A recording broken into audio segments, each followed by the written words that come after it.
ចនាសាមគ្គីសេរីភាពយុត្តិធម៌និងសន្តិភាព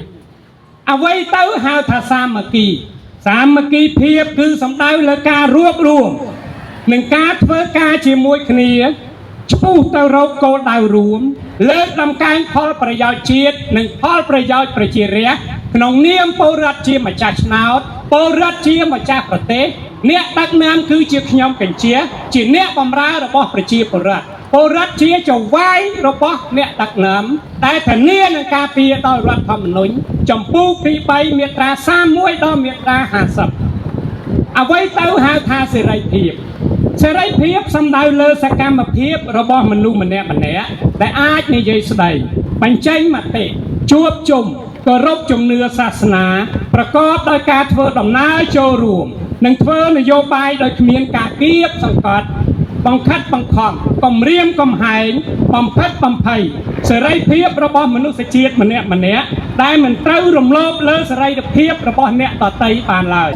ពាក្យថាយុត្តិធម៌សំដៅលើគោលការណ៍នៃការប្រព្រឹត្តត្រឹមត្រូវមានសមភាពដែលផ្ដល់ឲ្យមនុស្សគ្រប់រូបនៅអ្វីដែលគេសមនឹងទទួលបានដោយមិនលំអៀង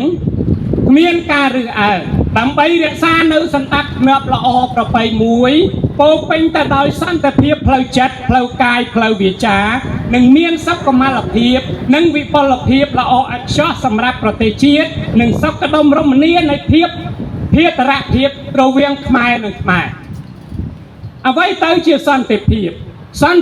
អត់មានសំដៅទៅលើបញ្ចប់សង្គ្រាមឬគ្មានអាវុធរាំងជលច្បាំងនោះទេ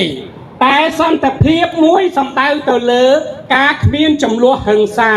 ប្រដាប់អាវុធភាពមានសុខដុមរមនានៅក្នុងសង្គមនោះគឺជាសន្តិភាពមួយក្នុងផ្លូវកាយផ្លូវចិត្តផ្លូវវាចាគុណតម្លៃគណៈបកចំនួនថ្មីចេញពីប្រជាពលរដ្ឋរបស់ប្រជាពលរដ្ឋដើម្បីប្រជាពលរដ្ឋចក្ខុវិស័យគណៈបកចំនួនថ្មីជាជំរឹះរបស់ប្រជាពលរដ្ឋជាថ្នាលបណ្ដោះនៅធនធានមនុស្សនិងជាមជ្ឈមណ្ឌលដើម្បីពង្រីកធនធានមនុស្សនិងបណ្ដោះនៅអ្នកនយោបាយវ័យក្មេងដើម្បីជាវិបលភាពសម្រាប់ប្រទេសជាតិនិងការបញ្ចេញសមត្ថភាពនៃអ្នកនយោបាយប្រកាន់លទ្ធិប្រជាធិបតេយ្យសេរីពហុបកនៃប្រជាជាណាចក្រកម្ពុជាដោយគ្មានការរើសអើងនានាការនយោបាយនិងយកនានាការណាជាសត្រូវនៃបងប្អូនឯងនៃការបែកបាក់ជាតិសាមគ្គីភាពដែលយើងបានចាប់ផ្ដើមនៅក្នុងបាវចនាខាងពីមុនមកនោះបាទបេសកកម្មរៀបចំកម្មវិធីតាមឆន្ទៈរបស់ប្រជាពលរដ្ឋជ្រើសរើសតំណាងប្រជាពលរដ្ឋដោយតម្លាភាពសមត្ថភាពស្នាដៃគុណតម្លៃនៃឧត្តមគតិមនសិការការលះបង់ជាបែកភាពឈរឈ្មោះបោះឆ្នោតដើម្បីដឹកនាំប្រទេសស្របតាមរដ្ឋធម្មនុញ្ញនៃប្រជាជាណាចក្រកម្ពុជានិងតាមគោលការណ៍ប្រជាធិបតេយ្យនិងការគោរពសិទ្ធិមនុស្សបំណងប្រាថ្នានៃខ្មែរចង់បានគណៈបកចំនួនថ្មីប្រាថ្នាឲ្យប្រជាពលរដ្ឋខ្មែរមានឯកភាពជាតិមានសាមគ្គីភាពមានសិទ្ធិសេរីភាពពេញលេញក្នុងការសម្រេចវាសនាប្រទេសជាតិដឹកនាំអភិវឌ្ឍប្រទេសដោះស្រាយបញ្ហាទុក្ខលំបាកឲ្យមានជីវភាពសបោសប្បាយរុងរឿងជាប្រទេសអធិបតេយ្យភាពបូរណភាពទឹកដី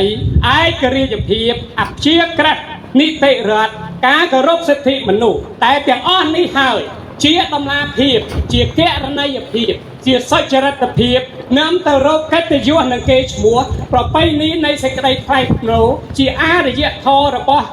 ជនជាតិខ្មែរដែលមានតាំងពីបរមបុរាណដ្ឋានមកដែលយើងមើលឃើញនៅក្នុងសម័យមុនអង្គរនិងសម័យក្រោយអង្គរតើខ្មែររុងរឿងបែបណានៅក្នុងអាស៊ីអាគ្នេយ៍ក៏ដូចជាកិត្យានុភាពនៅលើសកលលោកសេដ្ឋកិច្ចជឿនលឿនដោយអរិយប្រទេសនានាក្នុងពិភពលោក